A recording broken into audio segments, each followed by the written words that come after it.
Boa noite. Vamos iniciar, então, mais um estudo do Evangelho de Mateus, né? Estudo que a gente tem realizado já aqui há alguns anos, desde 2012. Nós estamos atualmente estudando uma passagem do Evangelho de Mateus sobre o divórcio, um estudo, um ensino sobre o divórcio, né? Vou voltar aqui para a imagem de capa, porque ela diz muito. Não sei quantos vocês acompanham também pelo YouTube, né? Ou posteriormente tiveram curiosidade de acompanhar. O pessoal da internet aqui está visualizando nesse instante uma imagem que eu sempre coloco no slide de abertura das aulas. E aqui é um casal, um homem e uma mulher, com o coração partido, e eles num movimento que, por ser uma foto e não um vídeo, por ser uma imagem estática e não em movimento, né? Não dá para saber se é partindo o coração ou se é colando o coração, né? Fica aí uma imagem dúbia, intencionalmente dúbia, ambígua no seu sentido, porque é realmente o movimento de entendimento que a gente tem feito desde que iniciou essa sequência de versículos. Ora, nós estamos falando sobre movimentos afetivos de reconexão afetiva, e ora, nós estamos falando de movimentos afetivos de afastamento, de distanciamento afetivo. Aquilo que, lá no nosso primeiro estudo, no versículo número 1 do capítulo 19, a gente analisou num texto do Emmanuel do Vida e Sexo, e que ele chama de vinculações ou desvinculações. Tá bom? Então, essa sequência de versículos, nós estamos estudando processos de vinculação afetiva, concomitantemente a processos de desvinculação afetiva. Tá bom? Atualmente, nós estamos no versículo 10, dessa sequência de 12 versículos, então agora já caminhamos para uma reta final. Em média, nós levamos 2 reuniões para analisar cada versículo, mas aconteceu da gente ficar 3 reuniões no mesmo versículo, ou seja, aqui é sempre miudinho, mas dessa vez a gente caprichou, né? Essa vez foi miudinhozinho, né? E o interessante é que, nas últimas reuniões, a gente não tem ficado mais que uma reunião no mesmo versículo. Tem sido um versículo por reunião. Contudo, a gente está completando, acho que agora a 4ª reunião, com o mesmo texto de apoio. Os versículos mudaram, mas o texto de apoio tem sido o mesmo. Isso é inédito aqui no estudo. Isso aqui tem sido inédito nos 14 anos, vão se completar 14 anos de estudo. A gente nunca tinha feito isso, que é ficar várias reuniões, mudando o versículo, mas com o mesmo texto de apoio. Não é um texto de apoio qualquer. Em termos de literatura espírita, eu considero o capítulo definitivo quando o assunto é divórcio, que é o capítulo 14 do livro Ação e Reação. Então, hoje mudaremos de novo de versículo, avançaremos para o versículo 10º da sequência, para o versículo 10 do capítulo 19, mas ainda permaneceremos com o casal Ildeu e Marcela. Porém, hoje nós nos despedimos deles. Tá? Hoje fechamos essa página histórica do nosso Mildinho aqui, né? Do estudo do Mildinho aqui em Uberaba, né? Hoje nos despedimos de Ildeu e Marcela. Vai ficar saudade. Quem sentir, né? A gente já estava pegando uma certa simpatia pelo Ildeu, é? Será? Hã? Acho que mais pela Marcela, hein? Confessa, Tânia. Pela Marcela, né? Até porque a netinha da Tânia chama Marcela. Chama Marcela, né? Então, a gente vai despedir desse casal, vamos prosseguir. Mas quem sentir muita saudade deles, depois pode revisitar. Lá eu não me lembro mais os 400 e tantos que é, mas deve ser o quê? 421? Eu não me lembro, 27?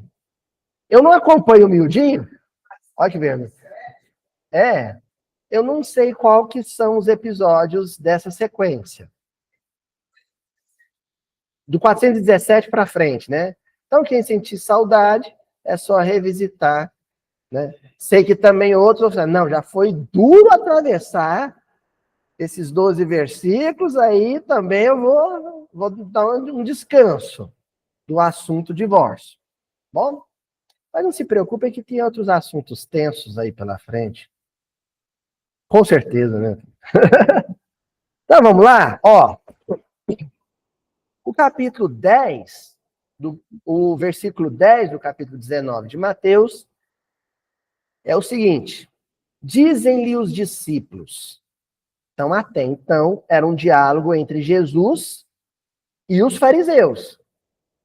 Eles questionando Jesus sobre qual ocasião justificaria, perante a lei de Deus, o divórcio. E depois Jesus dando um retorno, um feedback a respeito dessa pergunta. Mas aí os discípulos de Jesus entram na conversa.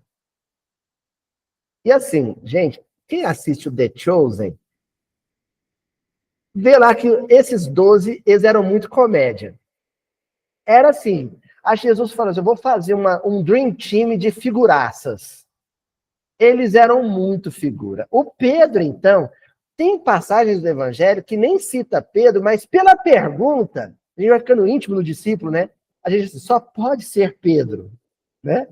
E aqui eu digo para vocês, esse é um desses versículos. Não menciona qual, mas só pode ser Pedro.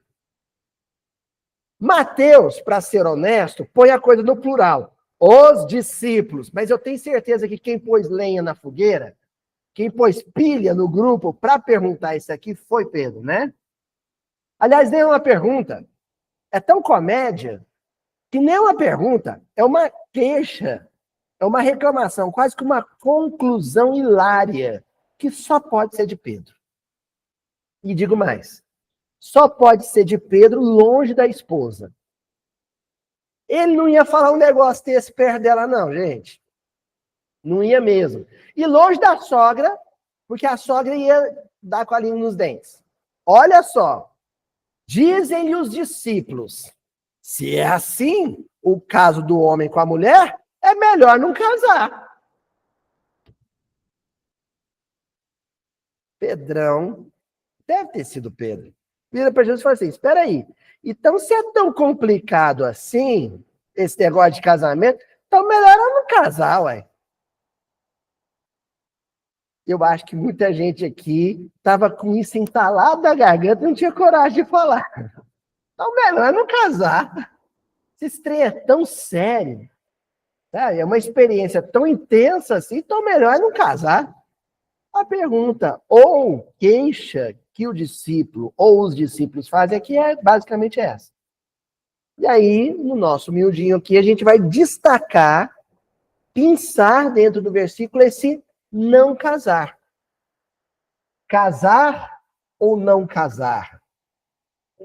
Eis a questão. Casar ou não casar? Is this questions?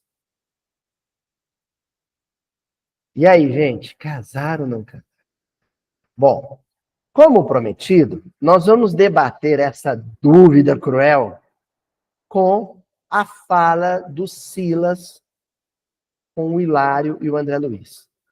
Permanecemos, portanto, né, analisando o caso Ildeu e Marcela, com os filhos Roberto, Sônia e Márcia, a amante Amara, né, capítulo 14, resgate interrompido do livro Ação e Reação. E nesse capítulo, nós estamos justamente naquela fase final do texto, em que o Silas havia relatado para o Hilário e para o André Luiz o passado kármico daquele núcleo familiar. Então, para o pessoal de casa que não está a par, né, o mesmo pessoal que há muito tempo não vem, Ana Lúcia, o seu Francisco há muito tempo não vem, né? Basicamente o caso é o seguinte, Ildeu, casado com Marcela, tem 3 filhos, uma profunda simpatia pelas 2 meninas, Sônia e Márcia, uma aversão profunda pelo filho mais velho, Roberto, Mas não tolera mais estar casado com Marcela. Isso porque ele tem uma amante, a Mara. E aí ele usa o temperamento difícil, acho que ele não faz muito esforço para ser difícil, para ser insuportável, né? Pessoal de casa, minha mãe acabou de interromper uma gravação do Mildinho para me entregar uma Novalgina. Mãe sendo mãe. Tá bom, mãe. E o duro que eu nem vou deixar a Juliana editar e cortar isso aqui, porque fica registrado para a posteridade o amor desta mulher por mim. Estou tomando uma Novalgina. Estão servidos? Hã?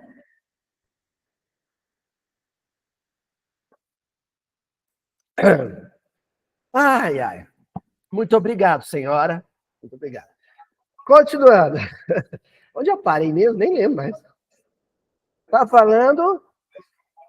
Sim, do drama deles. O Ildeu não fazia muito esforço para ser antipático, não. Mas a ideia dele era essa, não? Ser tão antipático a ponto da Marcela dar o divórcio para ele.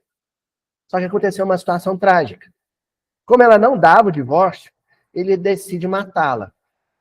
Espera os filhos adormecerem, pega uma arma e assassiná-la e depois fazer a coisa parecer um acidente, um latrocínio. Mas a filha mais nova, a filha caçula, acorda em pesadelo, a espiritualidade sopra na casa mental dela a imagem do pai armado, e ela acorda em pesadelo gritando: não mate papai, não mate papai. Marcela acorda com os gritos da filha, se depara com Ildeu armado, com arma em punho. Ela se ajoelha e diz: Ildeu, não se mate, eu te dou o divórcio, você está livre. Daí em diante, estudamos o quê? Primeiro, a fala do Silas, o benfeitor Silas, com Marcela, durante um momento de emancipação dela no sono. E depois, o diálogo de Silas com os dois residentes médicos, Hilário e André Luiz, a respeito do caso Marcela, especificamente sobre o histórico deles. Qual que era o histórico? Em existências anteriores, Marcela e Ildeu haviam sido casados também. Ele abandonou Marcela, se envolveu com duas moças, duas irmãs, que eram justamente encarnações anteriores de Sônia e Márcia, aliciou as duas, assediou as duas e depois passou a explorá-las sexualmente no comércio do sexo. Ele era cafetão das duas, explorava as duas.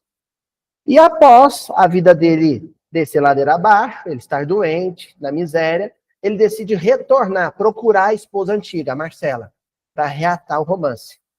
Só que encontra ela casada, e muito bem casada, e muito feliz, com um rapaz, que é justamente o filho mais velho, o Roberto, numa existência anterior. A saída encontrada por este espírito duro foi matar o rival, para limpar o caminho para ele ter a Marcela como a sua cuidadora particular. Esse é o drama de Ildeu e Marcela, que hoje se encerra. A gente tinha que fazer essa recapitulação, porque hoje a gente encerra a análise com eles. E encerra justamente no momento em que Hilário deixa de ter uma relação acadêmica com o caso, de estudo, enfim, mexe com os dois. Quem leu as obras do André Luiz antes de Ação e Reação, conhece mais ou menos o caso do Hilário, e sabe que ele tem uma história tensa com essa questão do casamento. O próprio André Luiz tinha uma relação tensa com essa história de casamento, porque o André Luiz, a esposa dele, se casa novamente, com ele já desencarnado, ela viúva, e ele não aceita a segunda núpcia da esposa. Enfim, para Hilário e para André Luiz, essa história de Ildeu e Marcela não desce bem. Como eu sei que para muitos de vocês aqui no salão e para muitos dos amigos que seguem pela internet, essa história é indigesta também. Certo? A história de vida de vocês, cada um tem sua história, muitos viveram o processo de divórcio, muitos têm filhos que viveram o processo de divórcio, muitos são filhos de pais que viveram o processo de divórcio, enfim. É uma história que mexe. Mexeu ao ponto do Hilário virar para o Silas e dizer: e Marcela garantirá por ele a sustentação do lar? E ela vai ter que carregar, puxar essa carrocinha sozinha? Esse carro de boi sozinha? Para quem não vê nos estudos anteriores, não sei se vocês estavam acompanhando pela internet, na Bíblia hebraica, a referência que se faz ao casal, quando diz que os dois seriam uma só carne, né? Os dois eram unidos por Deus, Deus juntou os dois, é a imagem de um carro de bois, com dois bois numa cangalha, puxando a tripulação, os passageiros do carro de boi, que são os filhos. Essa é a imagem do lar, da família. Quando um dos boizinhos abandona o lar, o outro fica sozinho na parada. Por mais que aquele que abandonou o lar, que deixou a família, se faça presente de inúmeras formas, se esforce para se fazer presente, não é a mesma coisa. No dia a dia, no cotidiano ali, quem fica é que vai segurar o rojão. Estou errado? Não. Existem pais maravilhosos, super presentes, e que comparecem todo final de semana no seu dia né, de guarda compartilhada, e são pais extremados. Mas o dia a dia, o cotidiano da casa, quem segura as pontas é quem ficou com os filhos do lar. Concordam? E, sociologicamente, historicamente, analisando, vias de regra, quem é que fica? Hã? A mulher. É a mulher, gente. Existem as exceções à regra? Claro. Kramer versus Kramer. Quem lembra deste clássico de Dustin Hoffman e Meryl Streep? Recomendo, viu?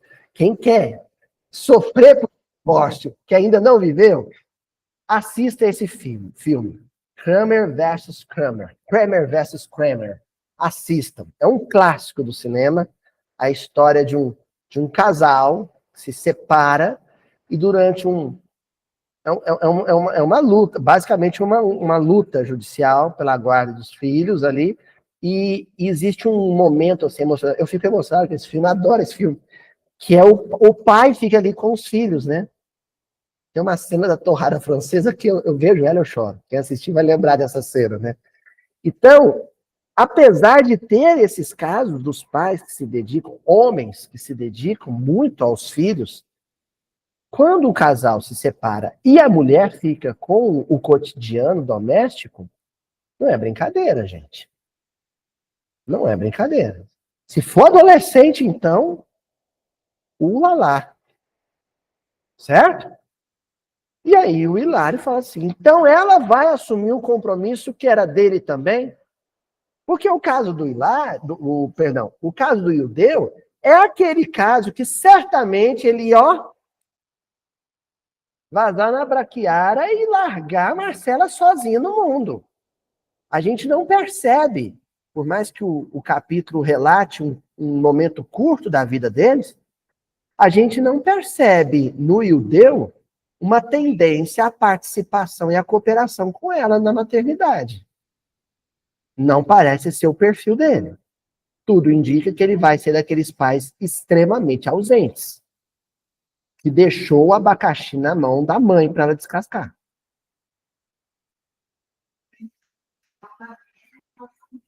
Sim, aí, calma, sem spoilers, né? E eu não vou dar a colher de chá, não, porque eu quero que o pessoal vá para o livro ler, tá bom? Mas o caso do Judeu e a Marcela, só por esse capítulo, caso alguém não queira ler o livro, né? Só por este capítulo, ele não é um esposo presente, não. Tá? E eu sei que tem esposas nesse instante assistindo este estudo na internet e dizendo, aquele miserável paga a pensão e some, nem aqui aparece. Não é? Ih, sei que tem. Ou se tem. Pois bem, o Silas percebe a tensão da pergunta do Hilário e ele dá a resposta. É o que esperamos. E tudo faremos para auxiliá-la. Oi? A expectativa dos benfeitores é que realmente ela assuma. Não, mas é isso que a gente está esperando que vai acontecer mesmo, Hilário. Você achou que a gente tinha alguma ilusão, alguma visão ingênua a respeito do perfil espiritual do Ildeu? Não, é isso mesmo. A expectativa é essa, que ela assuma. Mas isso aqui é que é bonito, eu sublinhei. O pessoal de casa está vendo. Tudo faremos para auxiliá-la. E aí eu uso isso aqui para dizer para as inúmeras mulheres que seguram esse rojão sozinhas, vocês não estão desamparadas. Não estão. A minha avó, mãe do meu pai, o esposo se separou dela na década de 70. Sabe quantos filhos, gente? 5. E ó, meus tios eram uns capeta, viu? Era cada um pior que o outro. O meu pai, então, era brincadeira, não. 5 filhos, 4 homens e uma mulher, né? Já falei isso. 5 filhos, 4 homens e uma mulher, e a pior na casa era a mulher. A minha tia era mais custosa.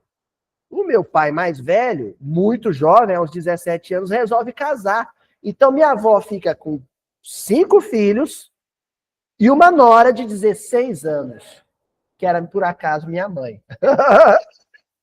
Casa cheia. E essa mulher foi segurar as pontas na máquina de costura. Nunca se casou, novamente. Sozinho. Na máquina de costura. Brincadeira não, hein? E aí os filhos iam casando, não é, senhora Tânia? Iam casando e ia mudando para o quintal dela. Alguns para a própria casa dela, outros iam construindo barraco no quintal e ficando todo mundo junto ali. Meu avô, eu fui conhecer o meu avô, conviver com o meu avô, já tinha 15 anos de idade. Aí ele apareceu mais velho. Eu já com 15 anos de idade. Adivinha quem foi ajudar a cuidar do meu avô? Ela. Ela. Só para vocês entenderem como são muitas Marcelas. E eu tenho consciência disso. São muitas Marcelas. Completa o Silas. Já que o esposo, mais uma vez, faliu nos contratos assumidos. Típico, né? Típico, recorrente, numa sociedade patriarcal, machista, misógina. Quando o casamento termina, é recorrente que as mulheres tenham que assumir, né, o fardo de uma vida familiar cotidiana. Com os pais que deixaram lar, mais presentes, o fardo dessa mulher é menor. Com os pais mais ausentes, ou totalmente ausentes, como é o caso de Ildeu, o fardo é todo dela. Quem vai arrastar esse carro de boi é ela. Certo, gente? E às vezes ela tem que ir lá conversar com o juiz e falar, não está pagando a pensão, não. Constrangedor, né? E o juiz tem que mandar a polícia ir lá e falar, ô, seus meninos têm que comer. Cadê? Né? Vida que segue, né? Vamos lá. Não será lícito contar matematicamente com o heroísmo dela à frente da casa, insistiu meu colega. Olha, não será lícito contar matematicamente com o heroísmo dela à frente da casa? E isso é ela assumir isso. Está dentro da lei ou fora da lei? Era o certo ou não era? Deveria ser assim ou não deveria ser assim? Entendeu? Qual a resposta do Silas? Quem poderá medir a resistência dos outros? Falou Silas, sorrindo. Marcela é senhora de si. E com a deserção do esposo, é chamada aos encargos duplos. Pausa. O que ele está querendo dizer? Não é nem certo nem errado. Essa não é a questão. A gente nem vai dizer que, se o marido é no pé, tem que ser a mãe mesmo. E a nossa tendência, às vezes, é dizer isso, sabe por quê? Porque o nosso olhar, a nossa perspectiva, é aquela perspectiva naturalista. Por que naturalista? Quando a gente pega um canal lá, o Animal Planet, e vai assistir uns documentários de bicho, como é que funciona na natureza? Muriel, a senhora que é uma arquiteta mais interessada pelo reino animal, que eu sei, como meu filho que diz que vai ser zoólogo. Ô pai, eu vou ser zoólogo. Filho? Vou montar um zoológico. Falei, tá bom, filho. Deve estar me ouvindo agora. Muriel, no reino animal, como é que funciona geralmente? Macho vai lá, acasala, engravida a fêmea. Quem é que cuida? A fêmea. E muitas vezes ainda tem que proteger o filho contra o macho que quer devorar o filho. Ou quer matar o filho para ela poder estar disponível de novo para o acasalamento. É assim na natureza. Então a pergunta do Hilário faz sentido quando ele diz assim, isso é natural, é lícito, é assim mesmo que tem que ser? Se faltar o pai, é a mãe que tem que assumir? O Hilário começa dizendo o seguinte, depende da resistência de cada um. Quem poderá medir a resistência dos outros? Depende, Hilário. Quando a mãe tem ombro e assume, chama a responsabilidade para si e dá conta do negócio, dá conta do recado, ótimo. Mas às vezes não consegue. Às vezes não dá. Ele continua. Marcela é senhora de si. Ela vai fazer a escolha dela. Com a deserção do esposo, é chamada a encargos duplos. Com a deserção dele, ele caindo fora, ele pulando fora, essa escolha vai ser uma escolha dela. É ela que vai decidir. Ela pode dizer que sim, pode dizer que não. O que vocês acham que ela decidiu? Aí ele completa falando assim: desejamos sinceramente que ela seja forte e se sobreponha às vicissitudes da existência. A gente torce, já que ele pulou fora do barco, a gente torce para ela assumir as rédeas da experiência doméstica e tocar o barco. Mas ao dizer desejamos que, logo depois de afirmar que ela é senhora de si, ele sabe que tem a possibilidade da desistência dela também. Como assim, Luísio? Aí ela entrega a guarda para os avós? Acontece, não acontece? Acontece. Ela entrega a guarda para o Estado e também pula fora? Também acontece, não é? Acontece. Mas não. Eu acho que, desconfio fortemente, e quem já leu o livro completo, chega à mesma conclusão que eu, que a preocupação do Silas é que ela desista de uma outra maneira. Tem pais que, após uma experiência de divórcio, desistem dos filhos sem sair de casa. Entenderam? Por causa da síndrome da Medeia. Quem conhece a tragédia, né, clássica tragédia de Ésquilo, né? A Medeia. A Medeia é o seguinte, ela se apaixona pelo Jasão. O Jasão é um galã, um bom vivão, um conquistador. Ela se apaixona por ele. Ele tá lá com os argonautas. Ela resolve abandonar, ela era uma princesa, resolve abandonar a corte, o pai, que era o rei, para fugir com o Jasão no barco dele.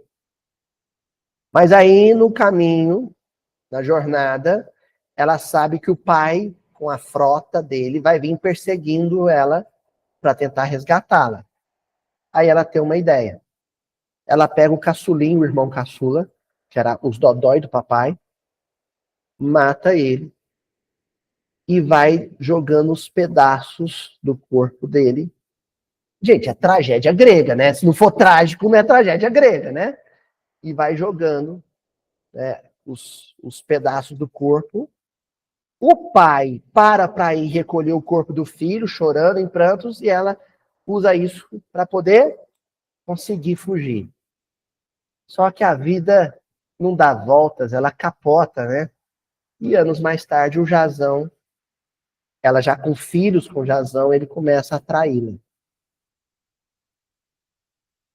Ele começa a traí-la sistematicamente, e ela resolve se vingar dele.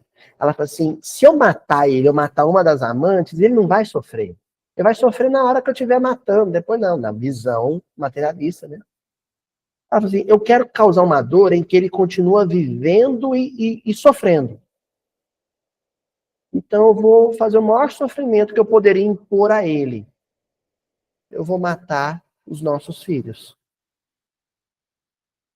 E aí ela sacrifica os próprios filhos para poder causar sofrimento ad eterno no Jasão. Calma. Por isso que não pode ter pílulas do miudinho, porque aí corta as coisas. Assim. O Luiz está dando ideia errada. Calma. Toda a literatura de dramaturgia na Grécia Antiga é arquetípica. É arquétipo. Não é para a gente entender a coisa da maneira como ela é narrada. É para a gente entender ela do ponto de vista simbólico, do ponto de vista figurado. Porque quem tem essa sacada é Freud, né? O Freud, ele vai analisar vários dos complexos que ele estuda através da dramaturgia grega. Por exemplo, o famoso complexo de Édipo, complexo de Electra, tal. Aqui o que a gente tem que entender é o seguinte, que é a síndrome da Medeia. A mulher que quer causar sofrimento no pai que abandonou o lar, causando sofrimento nos filhos. Ou seja, ela começa a não comparecer, não honrar o compromisso em casa, quer sair, passear, ir para farra, vários namorados, os filhos sentindo a falta da mãe, aí tem o dia da visita do pai, aí o que os filhos vão fazer? Vão se queixar da mãe para o pai, relatando o que a mãe está fazendo, porque ela está esperando ele ir lá cobrar dela postura de mãe.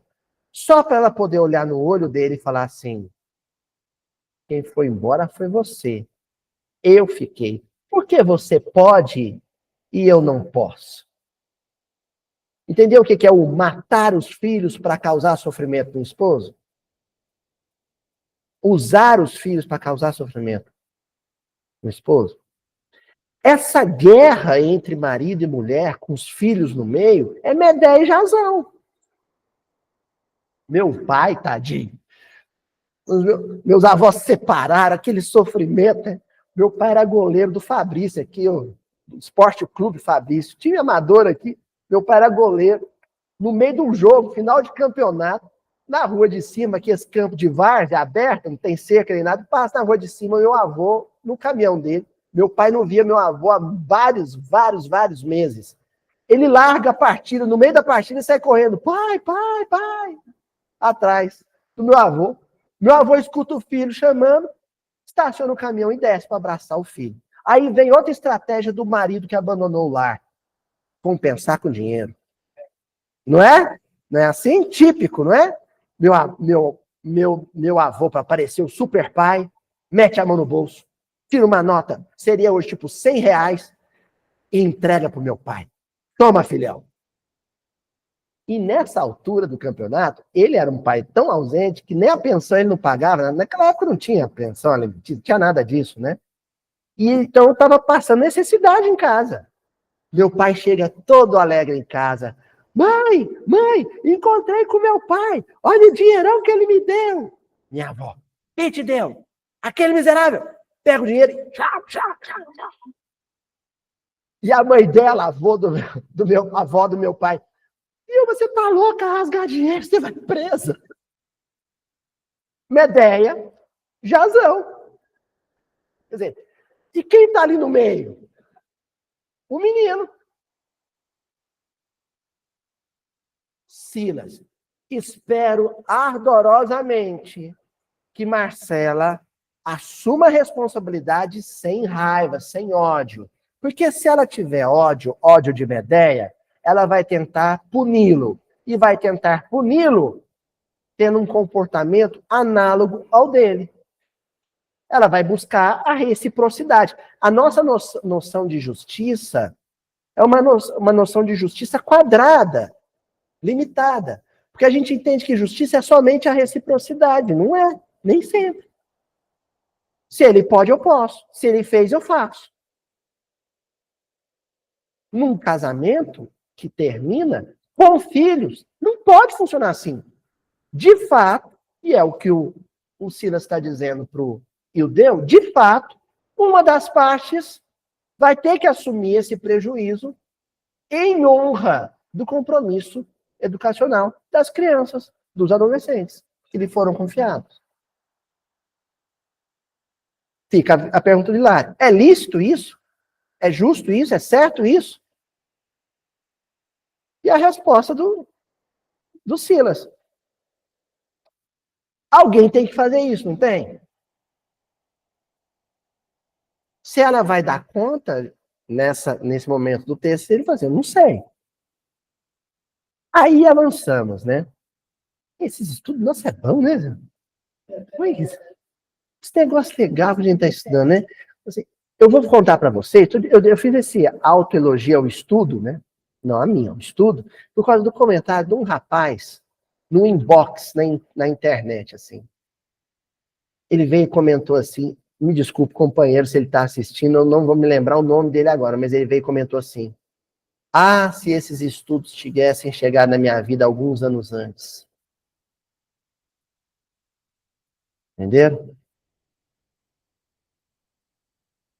Aí eu respirei fundo e falei assim, então vamos fazer esses estudos com hérnia de disco ou sem hérnia de disco. Né? O que o Silas continua dizendo? Mas, se resvalar para delituosos desequilíbrios que lhe comprometam a estabilidade doméstica, na qual os filhos devem crescer para o bem, mais complicado e mais extenso se fará o débito de Ildeu. Eita, que isso aqui dá um estudo, só essa frase. Olha o que ele está dizendo. A gente espera que a Marcela assuma essa responsabilidade, porque alguém tem que assumir. E é ela que tem condições de fazer isso. Esse homem é um pobre coitado. Ele não cuida nem dele. Olha o que ele está fazendo com a própria vida, que dirá educar esses meninos. Então tem que ser ela. A gente espera que seja ela. Mas, se ela resvalar, se ela escorregar, deslizar para delituosos desequilíbrios, começar a machucar ele através da Sônia e da Márcia, das meninas, por exemplo, saindo para noitada, abandonando as meninas, cada hora entrando em casa com um homem diferente. Se ela escorregar para isso, aí olha o que ele vai dizer. Mais complicado e mais extenso se fará o débito dele, do Ildeu. Se isso acontecer com ela, vai para a conta do Ildeu também. A lei, né? A lei, essa lei aqui é boazinha, me traz Novalgina, mas a lei de Deus dura lex, sed lex, né? Ó, porquanto as falhas que ela vem a cometer serão atenuadas pelo injustificável abandono em que a lançou o marido. Atenuada, não é zerada. Se ela cometer falhas, ela vai responder por isso. Mas vai ser atenuado, essa dívida vai ser dividida entre os dois.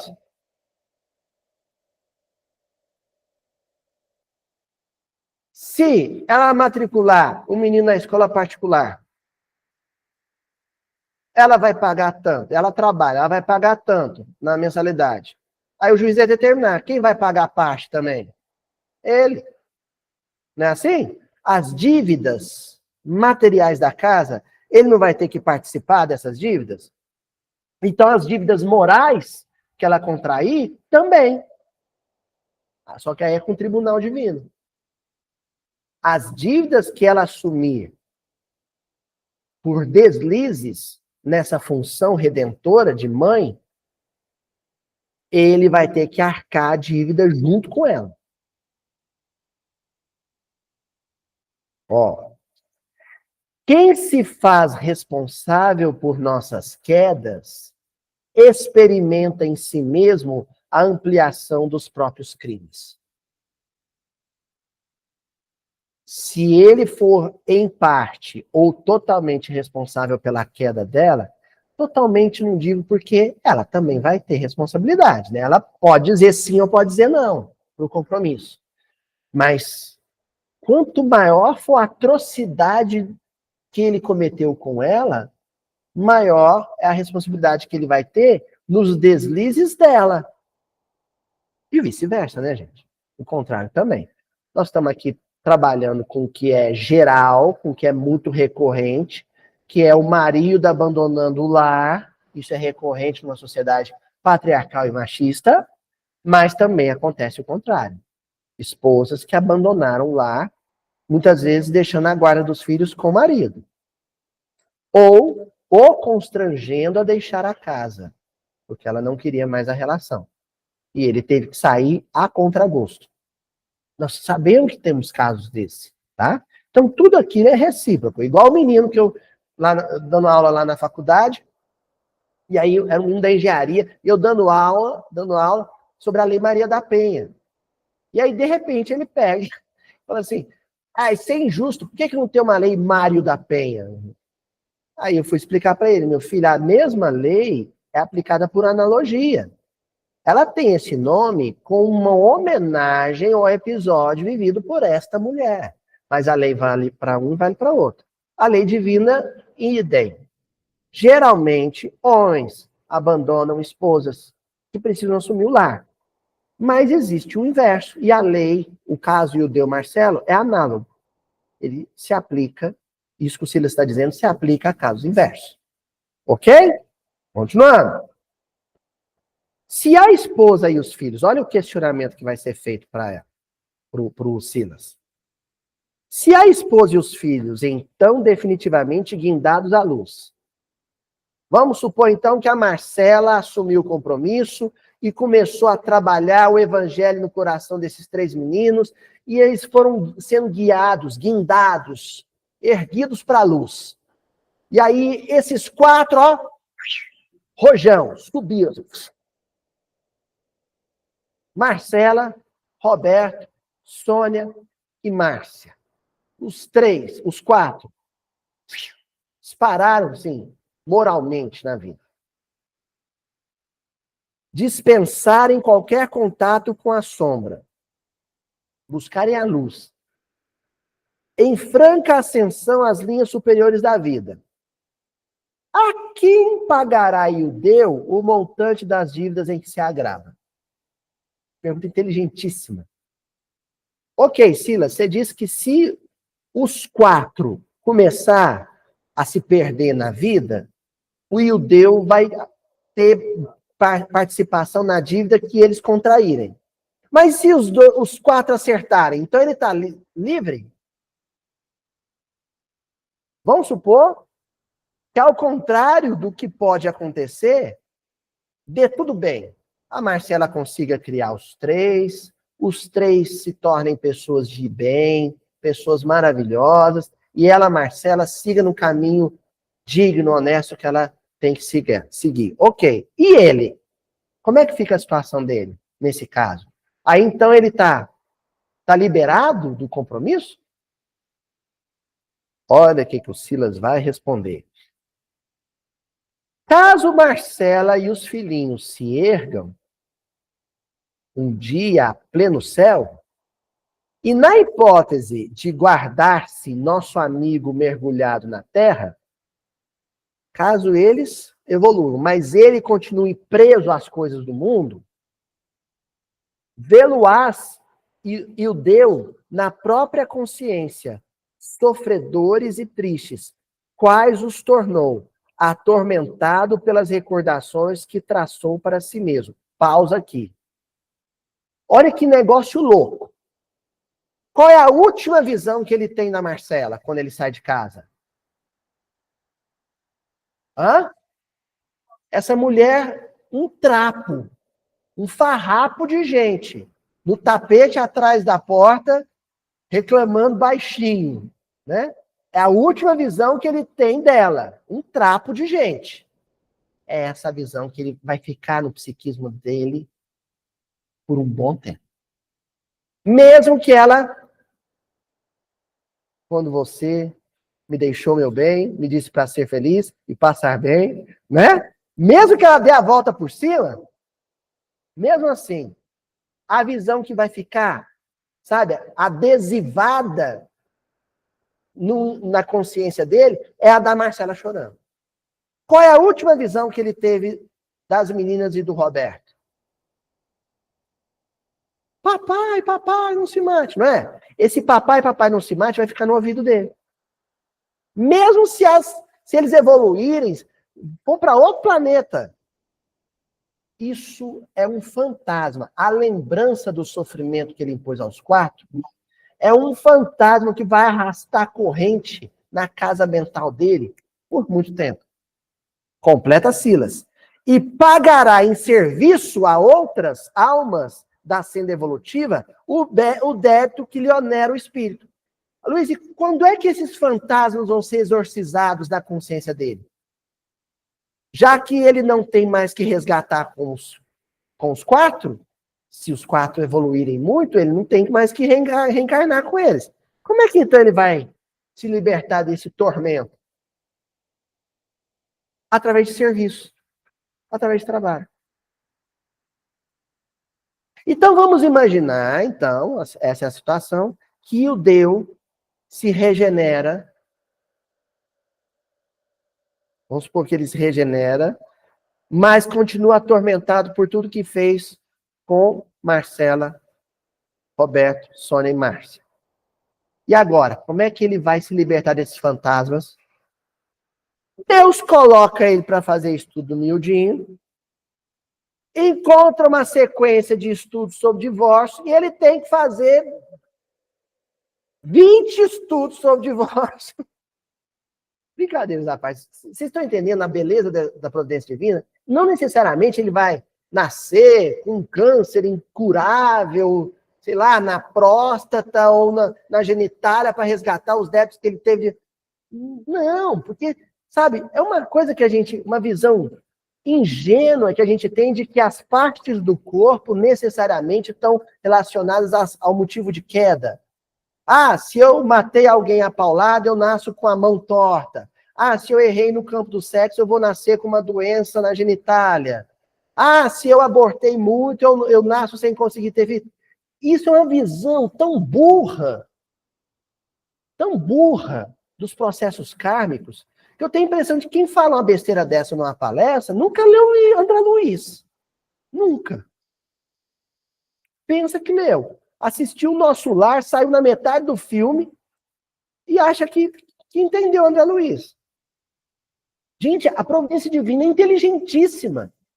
Questão 1 do Livro dos Espíritos. Deus é a inteligência suprema, causa primária de todas as coisas. É inteligência suprema. Ele é muito inteligente. Aí o Ildeu, ele vai reencarnar juiz de paz. Juiz de vara da família. E vai passar a vida reconciliando o casal. Pronto. Por que não pode ser assim o processo de resgate dele? Ildeu vai reencarnar, fazer um belo curso de psicologia e se especializar em terapia de casais. Em terapia de família. Em cuidar de criança traumatizada pela separação dos pais. Não pode ser? Não? Não pode ser ele reencarnar, e aí ter um filho que vai viver o mesmo processo, e aí ele vai ter o trabalho de tentar fazer o filho e a nora, ou a filha e o genro se reconciliarem, ou então ter que assumir a educação dos netos. Não pode ser assim? Não pode ser através do trabalho? Por que tem que ser necessariamente através da carne corrompida? Deus é inteligente demais, gente. Mas, porém, contudo, todavia, na situação hipotética de Marcela, Sônia, Márcia e Roberto mudar de Malicuia lá para Sírios, sabe?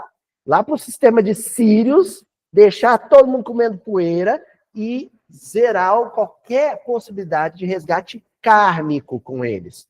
Não tem mais resgate kármico com eles para resgatar? Então você vai sanar as máculas, as mágoas na sua consciência através do suor.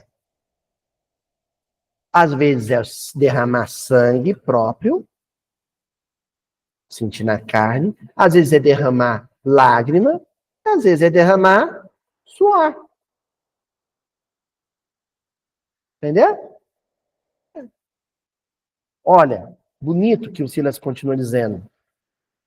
De vez que, ferindo os outros, na essência estamos ferindo a obra de Deus, de cujas leis soberanas nos fazemos réus infelizes, reclamando quitação e reajuste.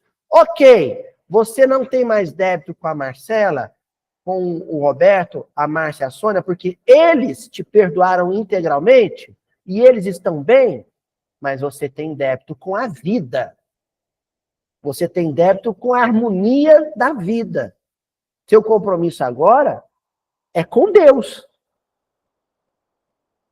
Então você vai arregaçar as mangas e vai fazer uma faxina na casa mental, espantar esses fantasmas todos através do suor derramado, do serviço ao semelhante.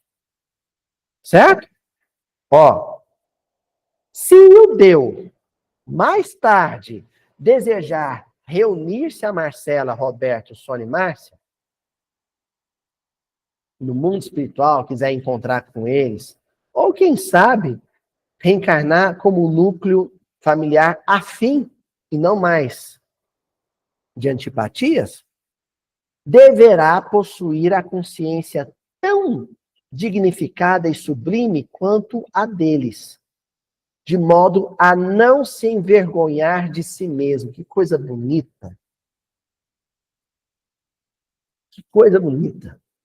Eu vou criar uma imagem para vocês entenderem assim. Uma imagem bonita.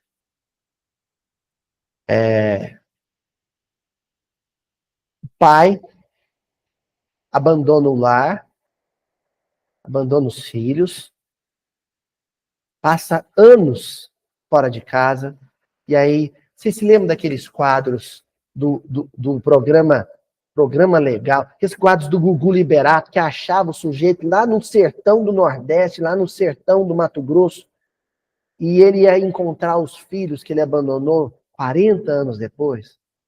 Você lembra? Eu me lembro de um caso assim.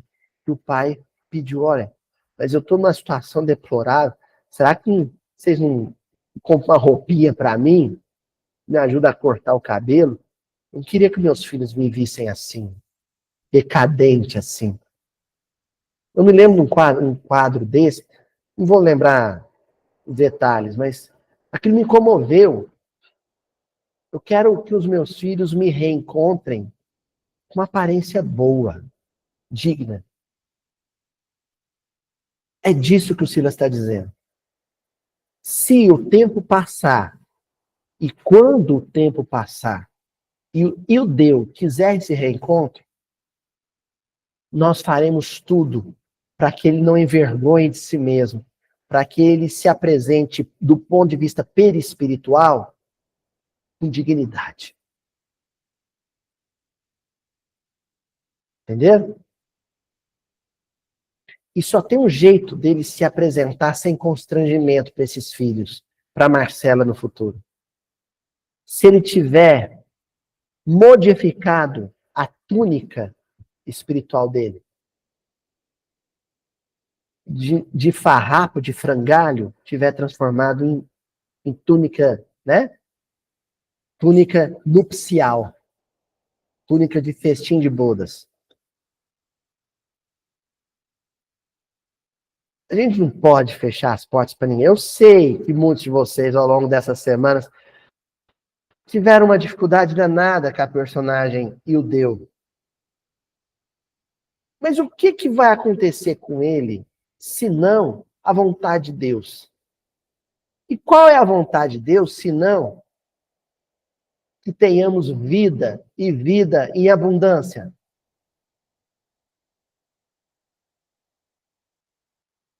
Aloísio, o que vai acontecer com aquele marido terrível que me abandonou, que me humilhou, que abandonou os filhos, que deu as costas para todo mundo, que falou mal de mim por aí? O que vai acontecer com ele no futuro? Eu vou te dar uma notícia. Talvez não seja a que você quer ouvir. Ele vai ser um dia um homem muito feliz. Porque o que Deus quer para ele é a felicidade. Deus vai começar, já começou a trabalhar pela felicidade dele. É isso que Deus quer para ele, é isso que vai acontecer com ele. Mas ele não vai sofrer, não vai pagar. Não. Ele vai sofrer, mas não porque Deus está fazendo ele sofrer. Ele vai sofrer porque ele ainda sofre. Mas Deus vai fazer de tudo para que ele deixe de sofrer. E quando ele deixar de sofrer, ele vai ser tão feliz quanto qualquer outro. Porque é isso a vontade de Deus para ele. É o plano de Deus para ele. É o que Deus sonhou para ele. Que um dia ele seja feliz. E o Deus de todo mundo, sede perfeitos, assim como meu Pai que está nos céus. O que equivale a dizer? Sede felizes. Ó. Eu sei que tem gente indignado e foi a indignação do Hilário. Olha o Hilário. Deus meu, quanto tempo então para uma empresa dessas? Quanto tempo esse homem pegar isso que você está falando? E quanta dificuldade para o reencontro, se os entes queridos não se dispuserem a esperar. Como é que vai ser? E o Deus, um homem feliz no futuro, se reencontrando com a Marcela e com os filhos, com a túnica espiritual da redenção, modificado, renovado, regenerado. Quanto tempo leva para um negócio desse? Segundo palavras do Hilário, para uma empresa dessas, um empreendimento desses. Eles vão dar conta de esperar? Eles vão saber esperar?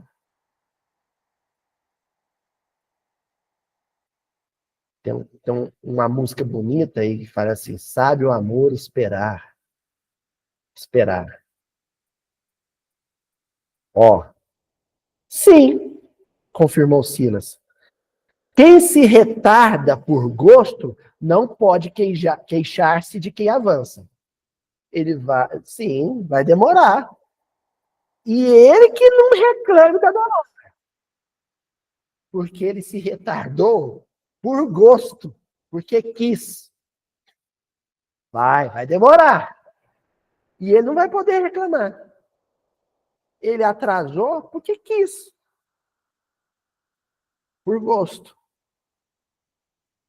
A cada um segundo as suas obras, ensinou o divino orientador. E ninguém no universo conseguirá fugir à lei.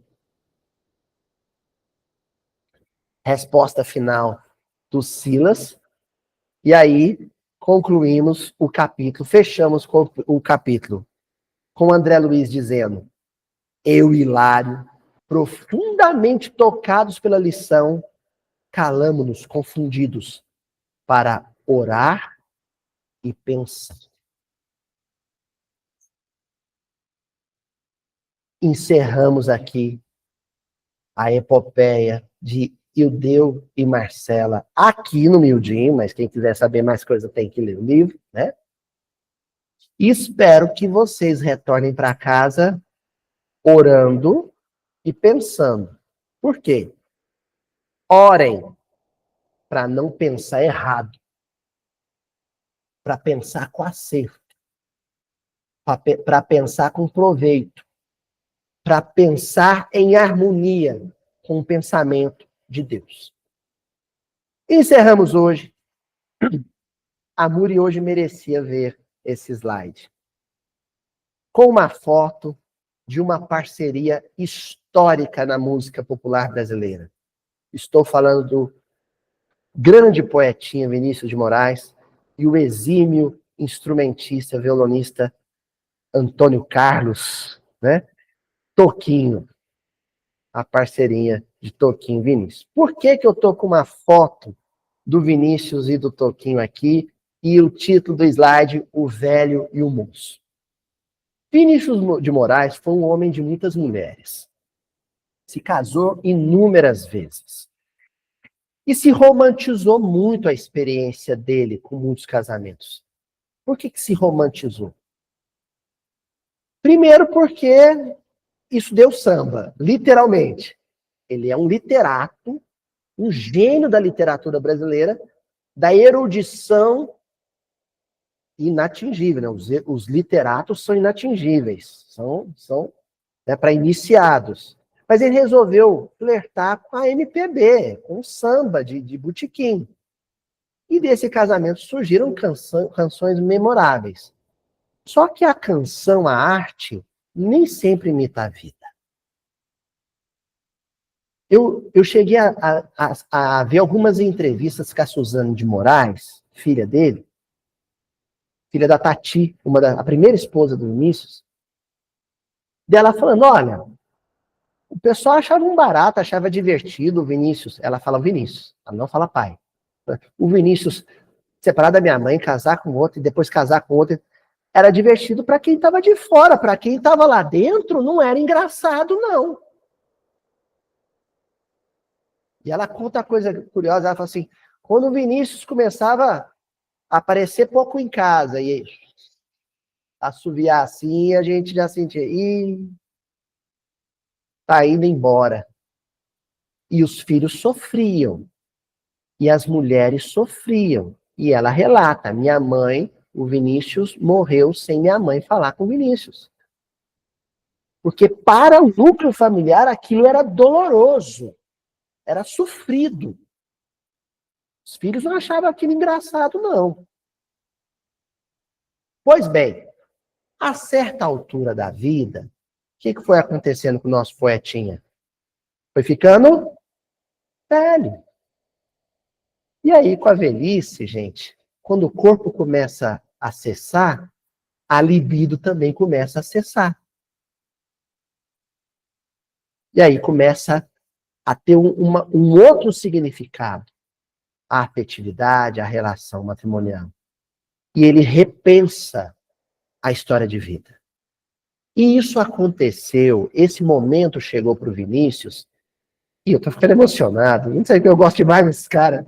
Isso aconteceu no momento em que ele encontra o último grande parceiro da vida dele. parceiro de tantos, né? O grande parceiro de Tom Jobim, parceiro de Chico Buarque, parceiro até do João Bosco, ele fez música, Francis Haim, mas o último grande parceiro do Vinícius foi um rapazinho novo, um moço, chamado Toquinho. E os dois começaram a compor e sair pelo Brasil afora, fazendo shows. O Poetinha, já velho, já cansado, com o rapaz Toquinho no auge do seu vigor. Mas o Toquinho era um moço muito bonito. E começou a ficar muito famoso por conta da parceria com o Vinícius. E fazendo show. E não parava com mulher nenhuma. Era uma namorada atrás da outra. E o Vinícius, que para o Toquinho era uma espécie de pai, e eu vou dizer para vocês quem é que me falou isso, que o Vinícius para ele era uma espécie de pai. Sabe quem, Muriel? O próprio Toquinho. Sim, eu encontrei com o Toquinho no aeroporto de Confins, em Belo Horizonte. Já sei que vocês estão pensando, o Aloysio, no aeroporto, isso é mais absurdo do que ele conversar com o Toquinho. Sim, mas eu estava lá extremamente tenso, porque ia pegar um avião para Bahia, encontro com o Toquinho, fico tão nervoso que não consigo digitar a mensagem para contar para minha mãe a frase mais estranha do ponto de vista fonético que eu já digitei. Mãe, tô com o Toquinho. E eu tremia tanto para digitar que ele pegou o celular da minha mão e ele digitou a mensagem. Mas o curioso, vocês já vão entender porque que eu estou falando dos dois, o velho pai e o jovem filho. O Toquinho, naquela semana, tinha acabado de tirar o histórico bigode dele. E eu olhei, eu estava num saguão de espera, eu olhei um senhor assim, calvo, cabelo branco, eu olhei e falei assim, nossa, aquele senhor parece tanto Vinícius de Moraes. Pensei isso. Daí um pouquinho comecei a olhar fixamente, vi ele com case de violão, falei, não pode ser. Era o Toquinho. Era o Toquinho. Aí eu fui, aproximei dele com muita gentileza. Ele estava esperando o avião também, sentamos do lado e a gente começou a conversar. Ele percebeu que eu conhecia muito a obra dele, e a gente começou a conversar. E eu pude conversar com ele, e ele me disse isso. Falei, Toquinho, eu me aproximei de você porque eu olhei e achei que você parecia muito com o Vinícius. Quando eu percebi que era você, eu falei, que isso? Toquinho sem bigode tá a cara do Vinícius. Ele achou graça disso e falou para mim, é porque o Vinícius era e sempre vai ser para mim um pai. Pois bem, por que eu contei essa história? Porque quando o Vinícius começou a perceber que o Toquinho estava tendo uma vida leviana no campo da sexualidade, o Vinícius resolveu puxar a orelha do Toquinho. Não vai por aí que o depois é doloroso. E o Toquinho não recebeu bem a bronca. E os dois ficaram bicudo um com o outro. Fizeram um show de mal um do outro. Tipo, eu ia até entender o Toquinho. Qual que foi a perspectiva do Toquinho receber a bronca do Vinícius? Qual que é? Olha quem está falando. Quem você pensa que é para me dar esse sabão? Ok. Mas o Toquinho tinha entregado um samba para o Vinícius. E o Vinícius resolveu dar a resposta em poesia. E escreveu um samba chamado Regra 3, em que ele diz assim, eu tirei alguns versos para não pôr a letra inteira, mas basicamente ele escreve assim para o Toquinho. Tantas você fez, e olha gente, eu vou falar a letra, vocês vão imaginar que o Vinícius está falando para o Ildeu. Vamos combinar isso? Faz de conta que Ildeu, marido da Marcela, está levando um puxão de orelha de Vinícius de Moraes. Tantas você fez que ela cansou. Porque você, rapaz, abusou da regra 3, onde menos vale mais. Tem sempre o dia em que a casa cai. Pois vai curtir o seu deserto. Vai. Um dia a casa cai.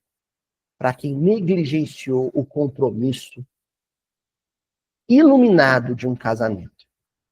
E quando a casa cair, ou seja, quando a mente ruir, não é isso, casa mental? Quando a mente adoecer, quando a mente desmoronar em remorso e arrependimento, sabe o que que fica? Um deserto. É só o que vai sobrar, um deserto. Tenhamos profunda misericórdia, profundo pesar pelos corações que vivem num deserto desses. Que o Deus viveu, que o Vinícius viveu, e que ele estava alertando o Toquinho, né? Profecias existem para não serem cumpridas. Ó, olha lá, hein? Não abuse da regra 3, onde menos vale mais, né? 2 vale mais que 3, onde a monogamia, a relação conjugal. Tem uma turma que diz que é careta, né? Mas a relação conjugal séria, sólida, afetuosa, generosa, vale muito mais que uma vida leviana, que uma vida de muitos parceiros, né? Sim, sim. Tanto que logo em seguida ele desencarna, né? Isso. E mudou a vida do Toquinho. Ele, em entrevistas, relata. Assim, a música Regra 3, a letra de Regra 3, mexeu profundamente com ele. Hoje é um pai de família maravilhoso, tá? Né? Mas estava na sua juventude. E já diria João Guimarães Rosa, mocidade é coisa para se desmentir mais tarde. Né?